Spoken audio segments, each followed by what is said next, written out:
You can't tell how someone feels just by looking at them or what they share online. To the outside world, our lives may look perfect, even if in reality they aren't. I'm always worrying about doing well at school, and with the end of year test coming up, I'm not sure how much longer I can cope. My thoughts swarm around my head, sometimes keeping me up all night. Some days it's just all too much, and I feel like I'm lost in space. When I did badly on one of my tests, I just about kept it together until I got home. Then I broke down crying in front of my mum. She listened for a bit, and then she told me that, just like physical health, we all have mental health. It's our feelings, our thinking, our emotions, and our moods. She then said that feeling down, angry, and stressed is a normal part of life. Just like it's normal to feel happy, confident, and carefree sometimes. We all have positive and negative emotions that come and go based on what's happening around us.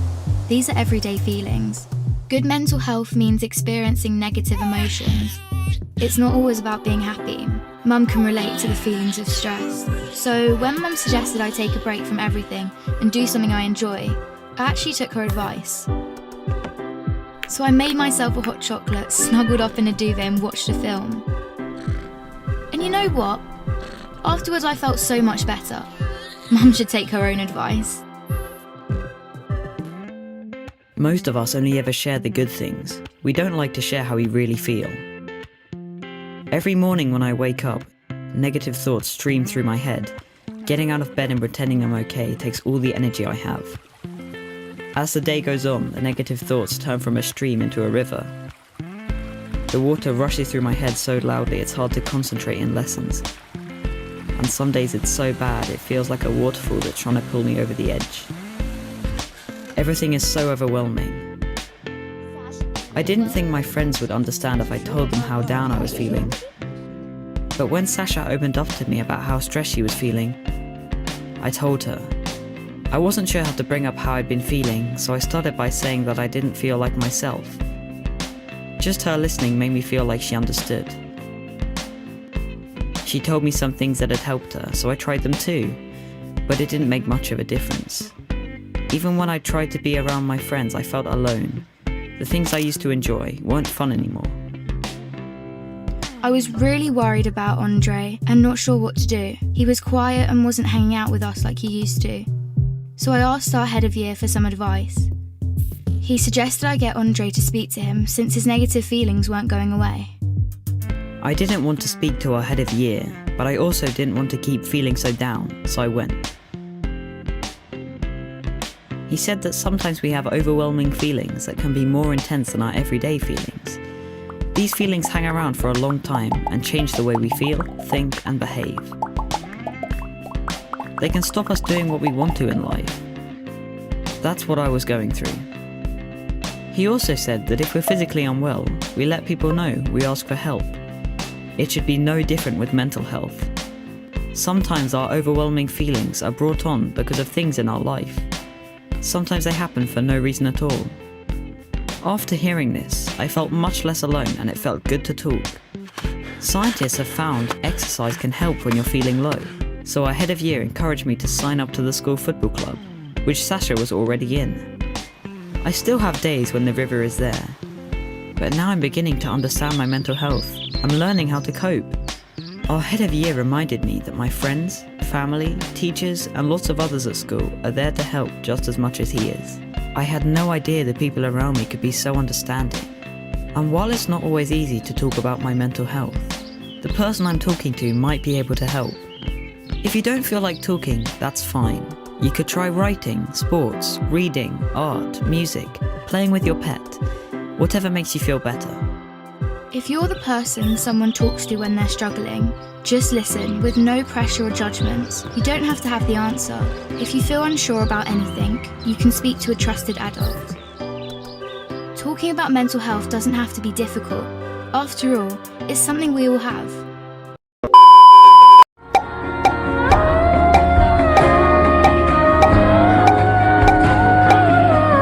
Motif SM melompat dari lantai 4 gedung sekolah belum diketahui. Seorang peserta SMP dan bisa terus mandiri bagi seluruh membantah jika You can know a person just by looking at them or what they share online with the outside world.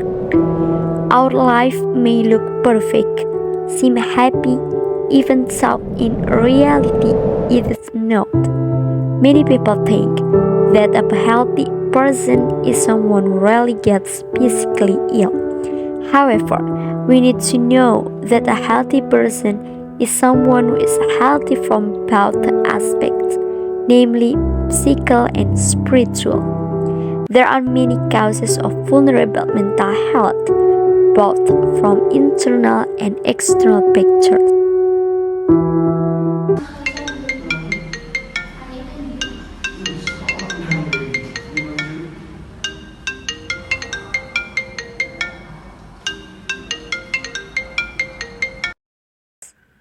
It has been recorded that several mental health problems, such as schizophrenia and dissociative personality disorder, or DID, occur apart from external problems, but also due to abnormalities in a person's brain. External causes are not less important.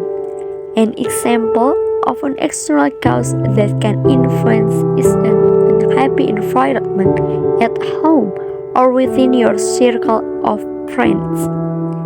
Often, symptoms of mental disorder appear without the sufferer or the surrounding environment realizing it. Symptoms of mental health disorders are not only visible to the naked eye. If you do not receive appropriate treatment immediately, it will have fatal consequences for a person's psychological condition. Anxiety disorders, which may involve panic or excessive worry, are most common in older teenagers compared to younger teenagers. It is estimated that 3.6% of children aged 10 to 14 years and 4.6% of children aged 15 to 19 years experience anxiety disorders. Depression is estimated to occur in 1.1% of adolescents aged 10 to 14 years and 2.8% of adolescents aged 15 to 19 years old. Depression and anxiety have some symptoms in common, including rapid and unpredictable mood swings. Anxiety and depression disorders can greatly affect various daily activities. Withdrawing from society can be calming and lonely. Depression can lead to suicide.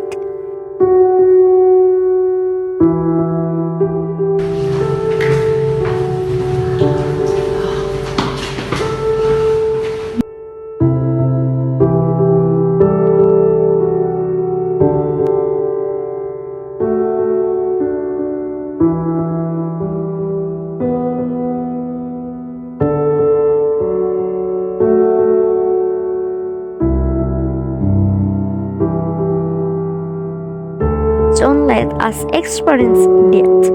We can prevent this by thinking and giving positive affirmation to ourselves, managing stress well, exercising regularly, maintaining good relationship with other people, get enough sleep and rest, and help understand each other people's condition. We all need a healthy mentality.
embrace the people closest to us, listen to their complaints because they just need more attention.